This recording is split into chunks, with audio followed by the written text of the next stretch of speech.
Fala pessoal, vamos voltar aqui, vamos tentar terminar isso hoje, né? Eu acho que talvez não dá não, tem muita coisa pra gente ver ainda, tá? Mas paciência, vamos lá. Ó, hoje a gente vai falar um pouquinho sobre o for e for each e a gente consegue entrar também nessas funções úteis aqui, tá? Tem mais do que essas aqui, mas dá pra ver algumas hoje, vamos lá. Bom, pra gente ver, a aula passada, só pra gente retomar aqui, né, e aquecer, a gente viu como é que troca um valor de um item, né? Eu tenho uma posição lá de um item do meu array, de um elemento, e consigo trocar o valor dele, assim como eu consigo também buscar o valor dele para imprimir, né? Consigo fazer operações básicas, tá? Com valores, porque na hora que eu coloco a variável e o seu índice, eu tenho na verdade o valor referente àquele índice, né? Então tudo isso aí nós vimos na aula passada, vimos o ponto get e o ponto set, e falamos também que era melhor usar esses colchetes, beleza? Mas vamos lá, vou apagar isso aqui da aula de ontem, né? Da aula passada. E a gente vai fazer o seguinte, vou colocar esse cara aqui, vou trocar valores aqui, tá?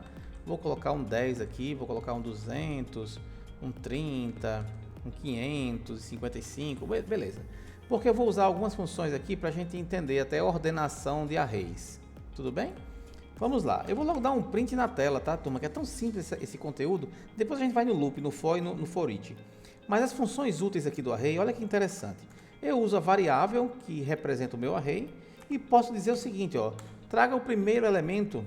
Se eu rodar essa aplicação, ele vai pegar o first, que seria o elemento 0 aqui, ó, e vai trazer para mim o valor do elemento, né, que eu estou em questão, que seria o first aqui, o primeiro, tá?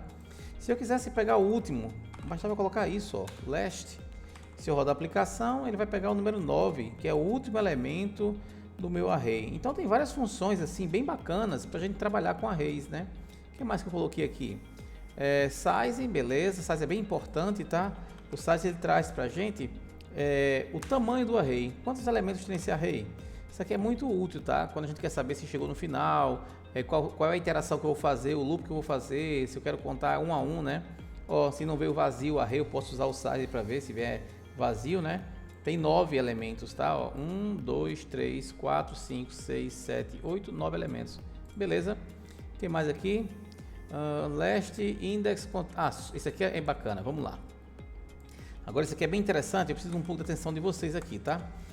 Nós temos aqui as funções sorted e sorted, passado, né? ED no final.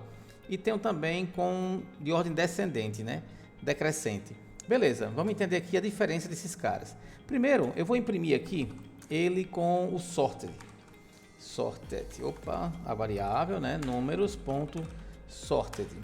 Fazendo uma vez isso, eu vou colocar também aqui o próprio array, tá? Vou imprimir aqui os números, tá aqui um join to string, para ele poder renderizar, senão ele vai trazer só a referência do objeto, tá?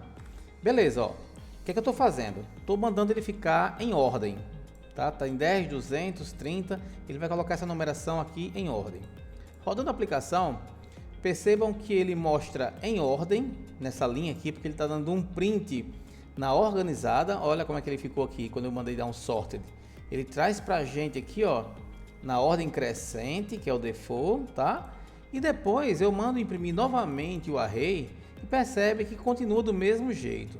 Tá vendo aqui? Continua do mesmo jeito. Então, esse sorted, ele não altera, né? Ele não é in place, como a gente chama, tá? Assim, in place, ele não altera o original, ele cria em memória o array, só que de forma ordenada, beleza? Agora se eu usar assim, ó, sorte, apenas sorte, e rodar minha aplicação, percebam que esse cara aqui não retorna nada, ele retorna em Unity, ó, e meu print não consegue nem imprimir o que eu estou mandando ele fazer, porque neste caso é in place, ou seja, ele pega a minha variável e modifica os valores dela, coloca em ordem, e eu perco essa daqui, tá? Na hora que eu uso só o sorted sem o ed no final, essa organização do array, ele se perde, ele fica agora, ó, percebe que na outra linha eu imprimi o original de novo e agora já apareceu, ó, ordenado, e daqui para frente não tem mais essa estrutura, ou melhor, essa sequência aqui, tá? A sequência, depois que passa pelo sort, ele deixa ordenado e vida que segue. Então, o sort, ele ordena in place, ou seja, ele ordena a própria variável, ele ordena o próprio array, o original. Beleza? A mesma coisa, turma, acontece, deixa eu comentar esse cara aqui, e a mesma coisa acontece com sorted descending, esse cara aqui, ó.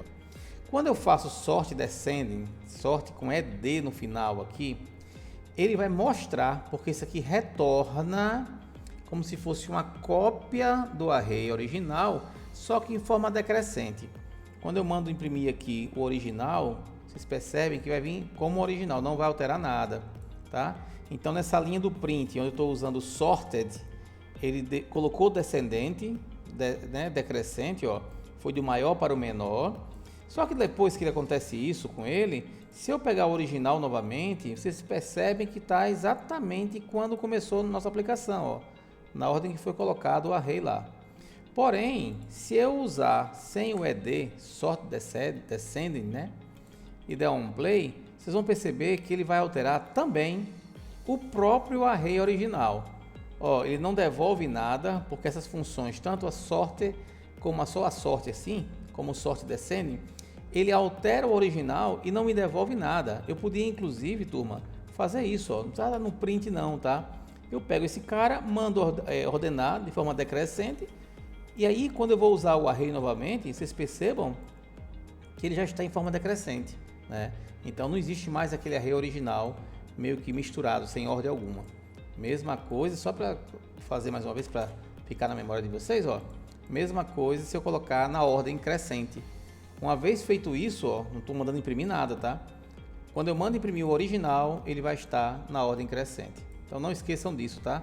É um edzinho que a gente coloca aqui, mas que muda totalmente a ideia. Se você usar o sem o ed, ele vai alterar a original. Se usar um ed, ele simplesmente mostra em memória ele alterado, mas não mexe no meu array original. Beleza? Agora vamos para outro aqui que é bem rápido, a gente termina hoje essa parte agora. Eu vou usar um for. Lembra do for? A gente falou sobre isso nas aulas passadas, né? É uma estrutura de repetição. E aqui eu posso fazer o seguinte, ó, me mostre o número, posso colocar até assim, ó, número dentro, né, em números, no meu array. Fazendo isso, eu já tenho aqui na ponta do meu código aqui, se eu quiser colocar um print e disser imprima o número. Então percebam que esse for, não vou explicar a estrutura for, a gente já viu sobre isso, né? Mas ele consegue guardar número dentro de números, já que é um array, e ele vai percorrer o array todo, mostrando cada número, tá? Se eu rodar essa aplicação agora, percebam que ele vai imprimir uma linha abaixo da outra, o 10, 200, 30, 4, 555, aqui, ó. Beleza? E se eu quisesse mostrar, turminha, o index, a gente lembra que um array começa com o índice 0 ao infinito, né? Aí nesse caso eu faria o seguinte, ó, eu colocaria uma palavra, qualquer variável, tá? Index aqui, vírgula, deixaria dois números assim, tá? Duas variáveis. Nesse caso do for, eu preciso colocar entre parênteses e vou dizer que pegue números ponto with index, ou seja, ele vai fazer uma desestruturação. A gente já viu até isso quando a gente estava falando sobre funções lambdas, tá? Então ele vai conseguir pegar esse cara e jogar para dentro, desestruturando, pegando o índice e o valor. Se eu colocar aqui, por exemplo, ó, deixa eu colocar assim, índice, vou colocar entre colchete, né? E vou colocar a variável índice, tá? Só para imprimir, ficar bonitinho a formatação. Igual, aí coloco o valor, o número, aliás, né? Que é o número, a variável que eu coloquei lá. Fazendo isso, turma, ó, vou imprimir agora. Percebam que ele tanto consegue pegar o índice do array, assim como o seu valor. Ó, índice 0 é 10, índice 1 é 200 e assim por diante. Beleza? Uma observação. Essas palavras que eu coloquei aqui pode ser qualquer variável. Eu podia usar A e B. A tem que fazer referência, né? A e B e vai funcionar do mesmo jeito, tá? Geralmente eu uso o índice porque é mais sugestivo, né? Eu sei que aquele cara ali é referente ao índice. Tudo bem? Bom, e temos também em variáveis desse formato de array, nós temos o for each. Eu posso pegar o seguinte, ó, a própria variável de array, ponto for each. E esse for each aqui, ó, cadê esse cara que eu quero?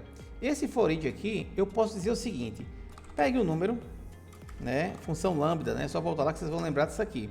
Pega o número e imprime esse número, por exemplo, imprima o meu número. Desse jeito aqui, ó, se eu rodar minha aplicação, vou comentar isso aqui, tá, turma? Só pra gente não ficar com várias impressões na tela. Vou rodar minha aplicação, o for each vai pegar um a um também, ó, e mostrando como é que se faz, ó, mostrando o número, perdão, do 0, né, do elemento 1, elemento 2, elemento 3, mesma coisa que o de cima fez. Aqui eu também posso usar o índice, tá? Não tem problema. Basta eu colocar também uma outra variável, index, por exemplo, índice, o que eu quiser colocar aqui. E aqui embaixo eu posso usar, se eu estou pegando duas variáveis em cima, opa, aqui tem que ser com for each index. Como é que é esse cara aqui? É esse aqui, ó, for each index, tá? Esse cara aqui. E aí eu consigo colocar qualquer variável aqui, duas variáveis, e essas variáveis vão estar aqui embaixo. Vou usar o mesmo print aqui de cima, tá? Vou usar o mesmo print aqui. E aqui eu usei A e B, né? Então vamos colocar também A e B aqui. Pode ser qualquer nome, não tem problema. A e B. Beleza? Vou rodar minha aplicação e percebam que vai dar o mesmo resultado, tá? Dessa de cima aqui. Porque eu estou usando uma função de extensão aqui do números, ó. Essa função faz parte, né, dos arrays, das listas e tudo mais. E eu consigo buscar dentro dele, ele interage lá com o meu array e vai trazendo as informações, tanto só de valores, como índice e valores também. Falei bastante rápido hoje, né? Mas espero que vocês tenham entendido aí, tá? Já foi de graça para vocês em 2x aí, beleza? Na próxima aula, turma, a gente vem com mais calma e termina esse restante aqui que eu deixei aqui, função de agregação, que também é bem simples, tá? Mas na próxima aula a gente termina, beleza? Abração, turma, e até a próxima aula.